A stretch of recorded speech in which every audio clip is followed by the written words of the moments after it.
Welcome to All Things Policy, a daily podcast by the Takshashila Institution. We are a bunch of policy nerds based in Bengaluru, and we like bringing fresh perspectives to Indian affairs and Indian perspectives to global affairs. So grab a cup of coffee, sit back, and join us for today's chat. Hello and welcome to another episode of All Things Policy, a podcast by the Takshashila Institution.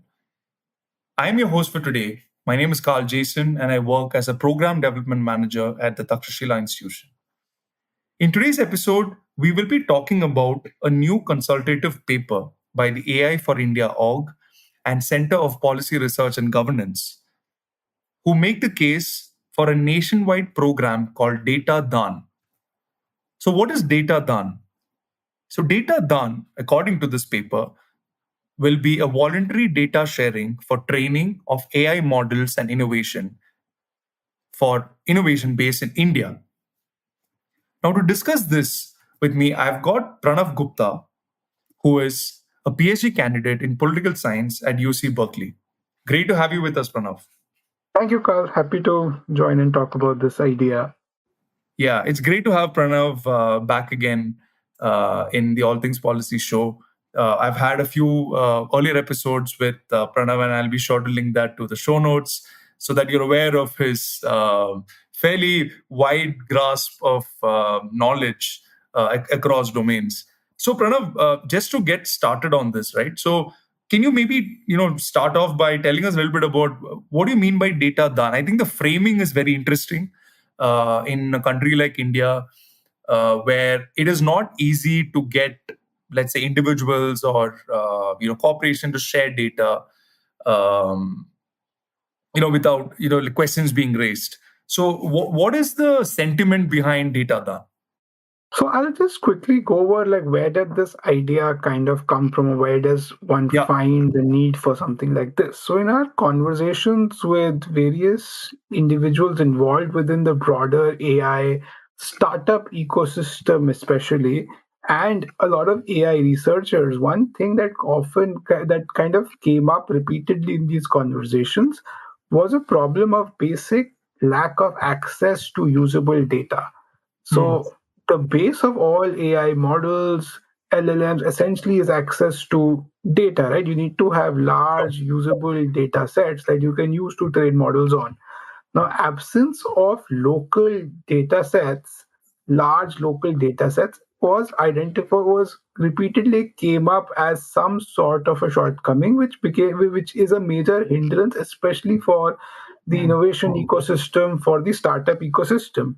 Sure. Now, how does one kind of overcome that problem? One overcomes that problem by the fact that you encourage as many stakeholders as possible to give or to share their data for innovation and research. And when we say data, what we mean is beyond the usual idea conception of data as numeric rows on an Excel spreadsheet or CSV file or whatever. When we talk about data could mean anything. It could mean images, it could mean video recordings, it could mean old archival material, it could mean individual medical records, anything that has some usable information constitutes data in this case and can then subsequently be used to train various kinds of AI models.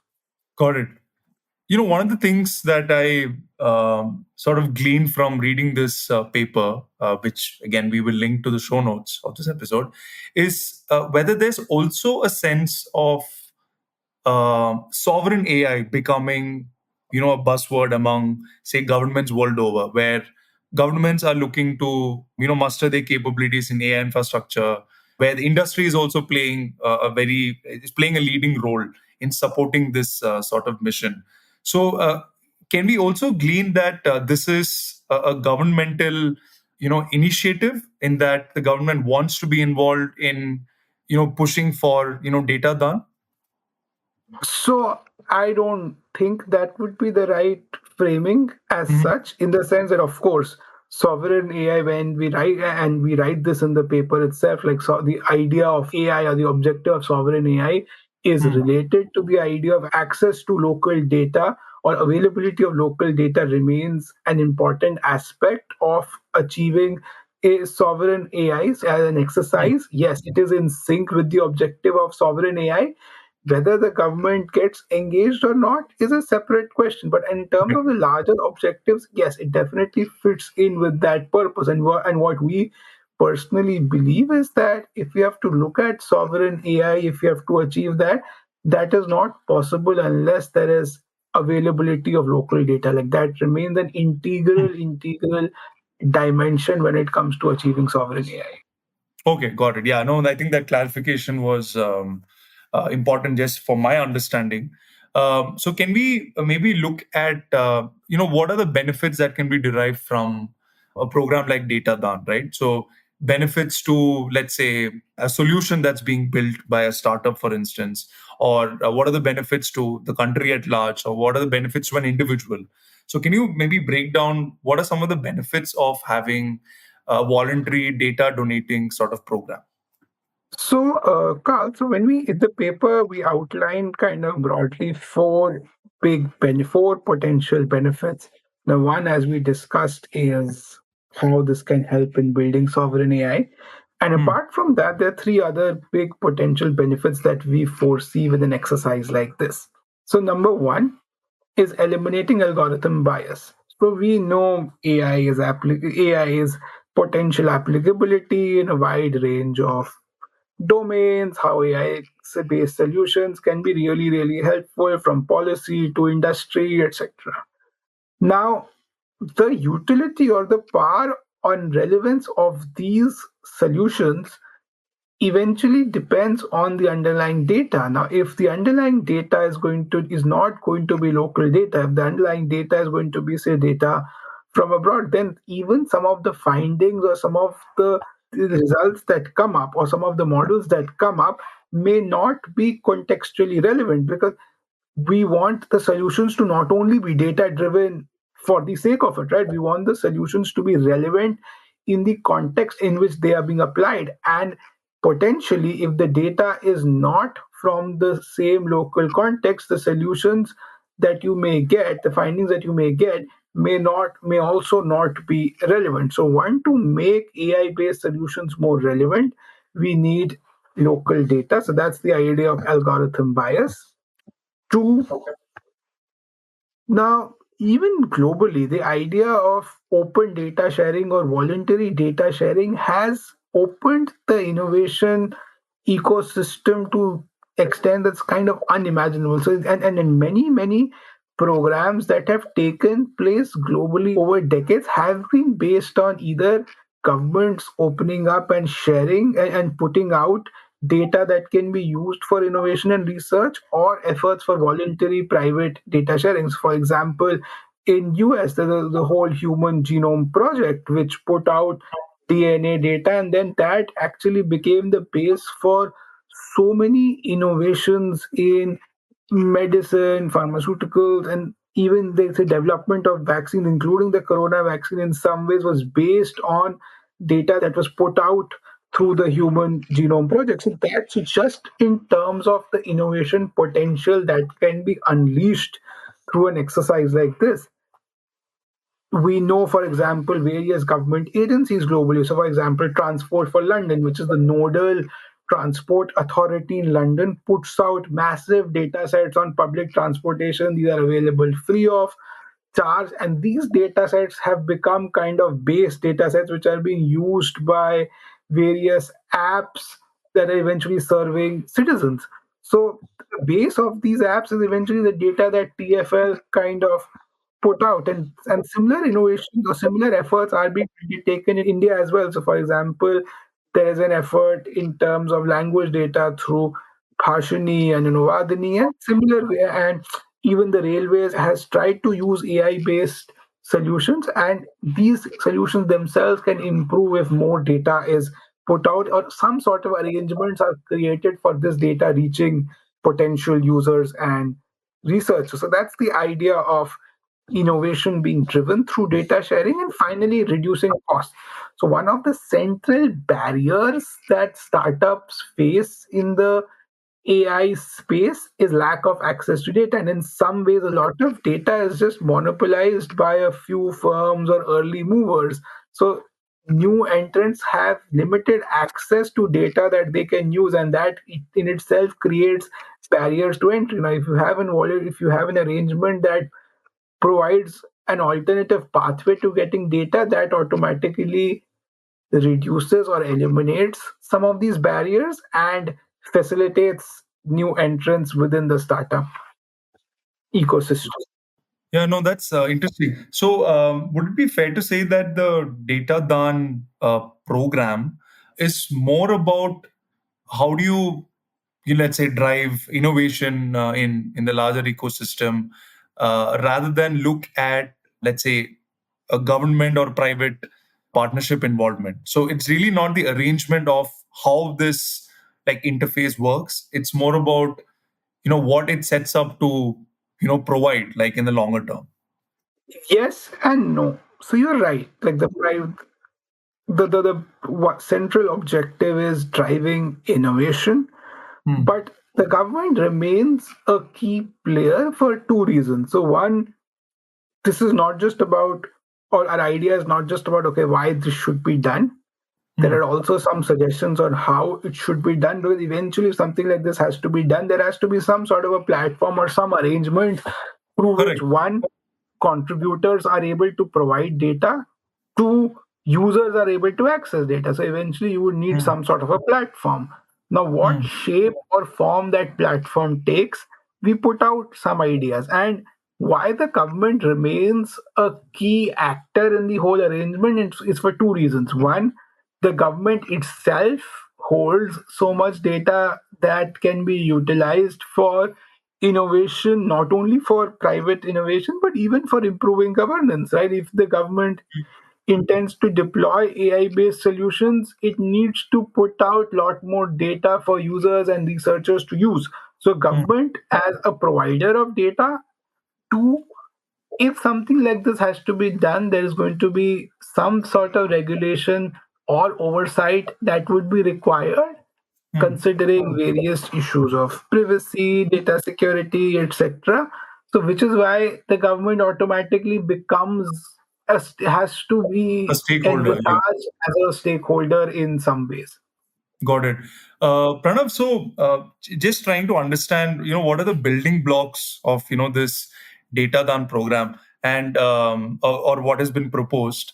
So why do you think India is maybe in terms of regulation, in terms of some of the policies frameworks that we adopted over the last couple of years, make it amenable for us to, let's say, look at a data dan program?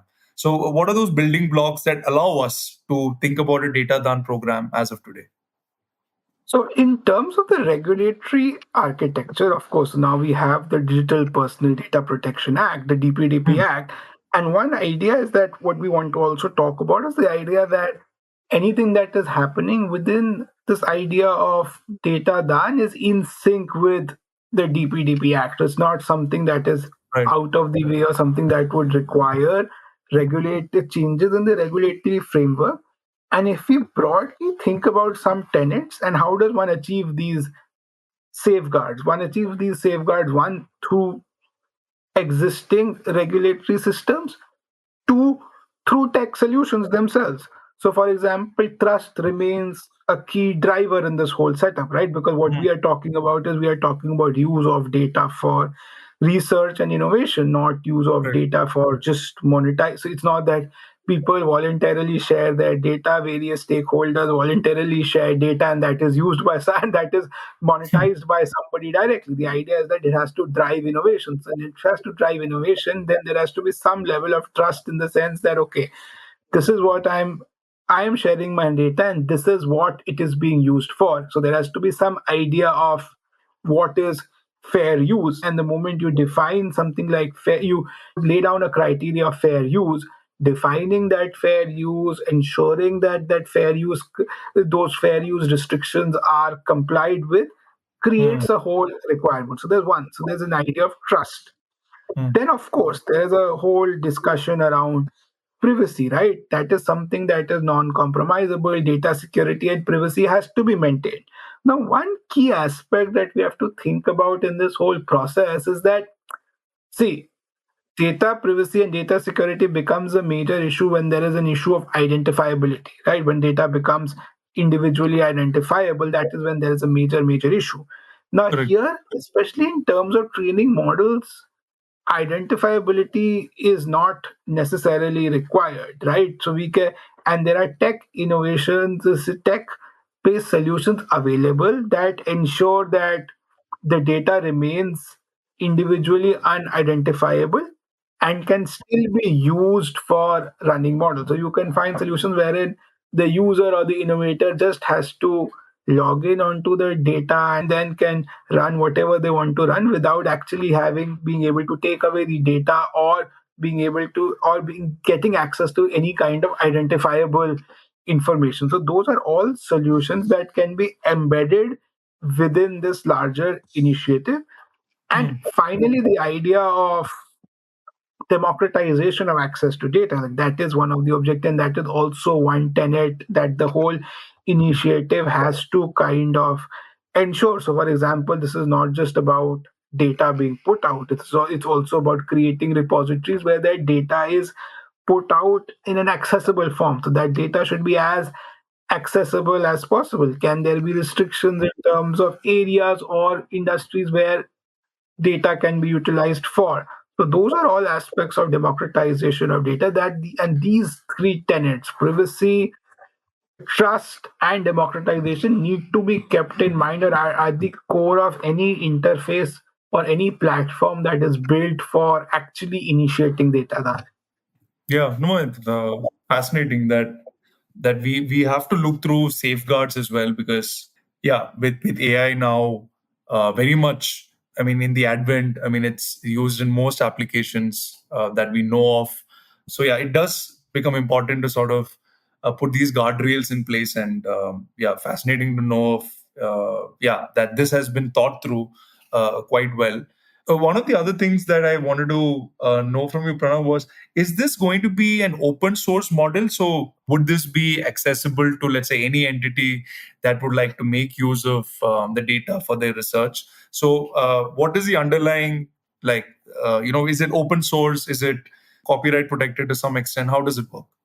So, firstly, this is at the moment, this is an idea.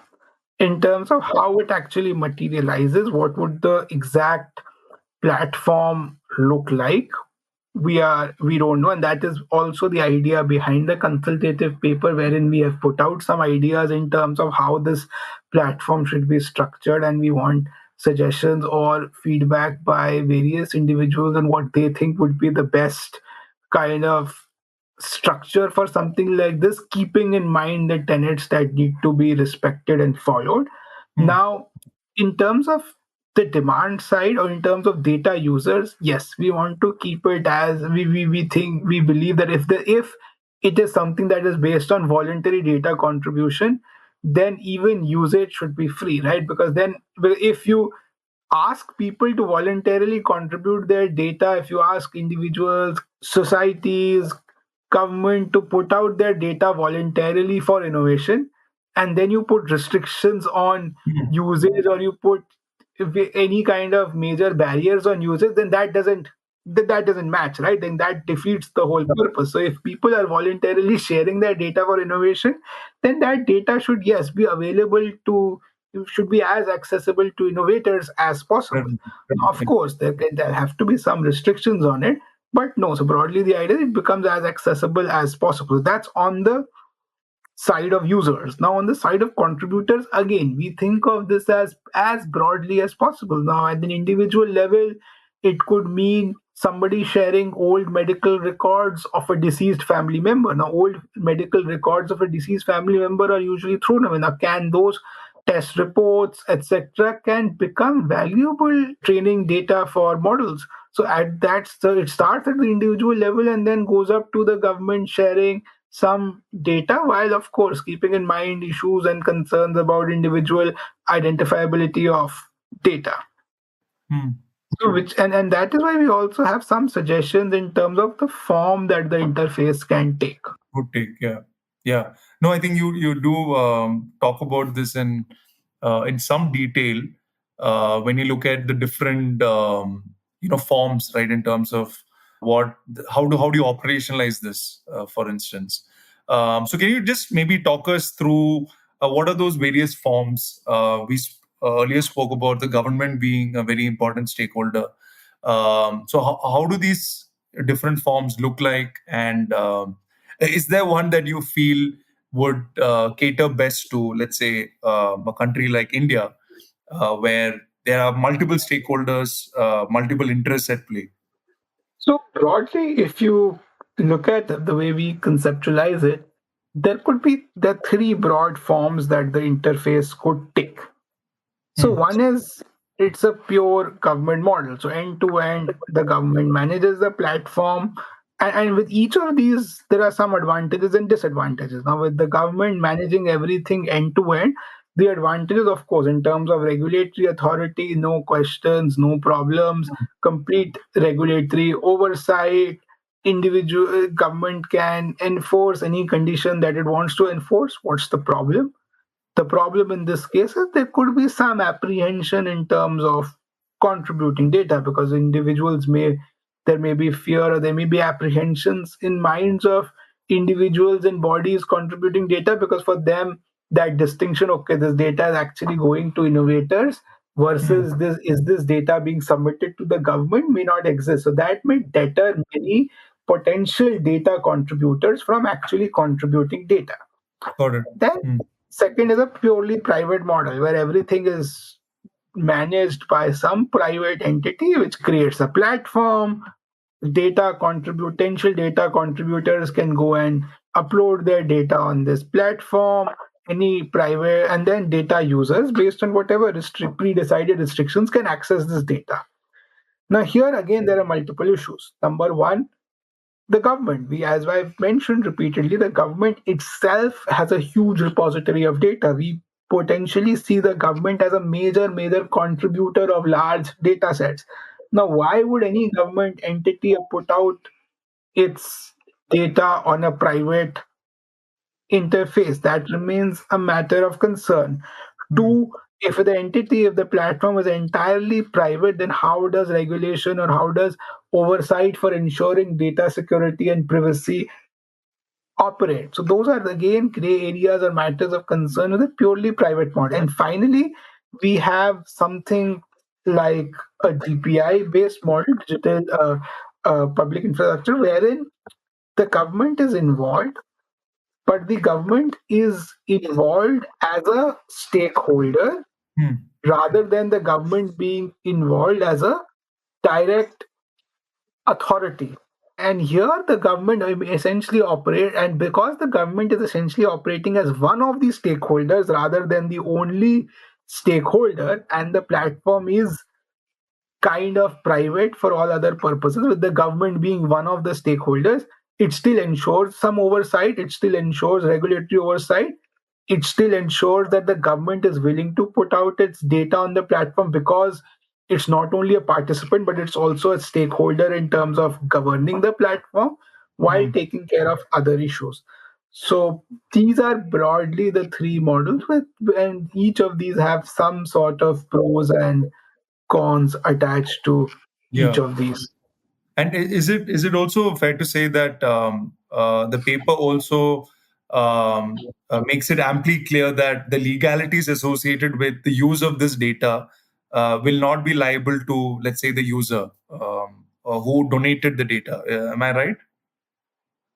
Yeah, absolutely, absolutely. See, one, it's a voluntary data sharing. If what we're talking about is voluntary data sharing. So this is not some mandatory disclosure wherein the government comes out with a notice that all private companies have to share this data or all individual housing societies have to share have to upload their CCTV footage videos on a platform. No, that's not the case. There's a Hmm. very repeatedly there's a focus on the idea of voluntary Sharing. Yeah. voluntary activity, and that is also the idea of dan, right, where you're giving something Yeah. voluntarily, you're donating something voluntarily. So one, that. Two, the moment you put it out there, and it is used by an individual. One, of course, what you can regulate is in terms of some sort of declaration of fair use, but eventual liability of what that data is used for, or where that ends up being used for, doesn't lie on the data contributor, right? Because eventually, even if say something goes bad, or it's not the data which is responsible, right? It's the AI model, or it's the solution that is put out which is responsible for that Mm. issue. And which is why the liability has to remain only and only on the data user, neither on the data contributor nor on the platform. The platform was just the source of data. Right now you can read you can read books and you can interpret books. You can so that the Mm. data is just an input in some ways. What you are doing out of it is your liability. Yeah. Yeah, no, I think that's a fair point.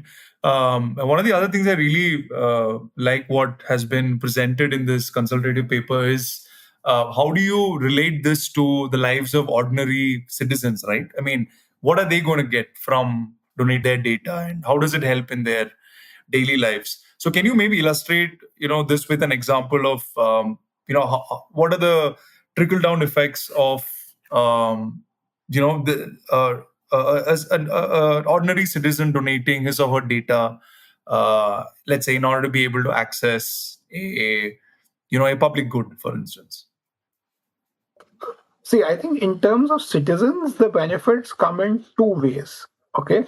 So one is in terms of governance, right? Just in terms of governance, AI is being used extensively by governments across the world for various solutions, whether it is in terms of improving law and order and policing capabilities, whether it's improving abilities in terms of more efficient public service delivery, or various other ways, right? So one is just in terms, just the potential that it holds in terms of getting better solutions that improve our public service delivery. See, you remember, this is something that always comes up, right? We face a state capacity challenge. Now, one way of overcoming the state capacity challenge is you recruit more individuals. The other way is you increase productivity, and better AI based solutions kind of operate in the second domain, wherein they help in improving productivity of the existing government machinery. So Mm. that's one way through which citizens benefit. Two, if we look at it, even private innovation, when it takes place across fields, right? So, suppose, for example, there is innovation in medicine, which leads to early detection of various diseases. Now, yes, that innovation maybe that innovation is being carried out by a private firm, which is Mm. monetizing it. But eventually, that is also helping individual citizens, because that is in some way bringing an improvement to their respective lives, right? Somebody Mm. may be making money alongside that, but it's also improving their everyday life. So the potential the potential for individual citizens is immense, and that eventually lies in the larger potential of AI in delivering effective solutions that improve everyday life. Mm. Yeah, fascinating, Pranav. Look, it's always a pleasure talking to you. I know you wanted to hear from our listeners feedback on this consultative paper, so we will put that out. We will link this to the show note. Any closing thoughts, Pranav, on this? Oh, yes, that would be great, because because at the moment, this is a consultative paper wherein we are open to all and any kind of feedback that somebody has, in terms of either why, and also in terms of like any kind of criticism that anybody has, like why this idea should not be put out, or if there are any other better ways of solving this problem that we eventually that we kind of started out with, which is, can we get access to more and better local data for AI innovation? So, which is why alongside the paper, we also have a Google form which takes in there, which is kind of which gives an option to just give feedback on the paper or on this broad idea. And it would be great if as many listeners as possible could give their suggestions and feedback, which we can then incorporate in terms of and could help us in terms of making this more concrete as an idea. Yeah, absolutely. Yeah. Would love to hear from all of you. But that's all we have for today's episode. Pranav, thank you so much again for joining, and hope to have you again Thank you very so soon. much. Thank you so much. If you liked our show, dive into Takshashila's research on technology, strategy, and economic affairs. Check us out at our Twitter handle @Takshashila INST or our website takshashila.org.in.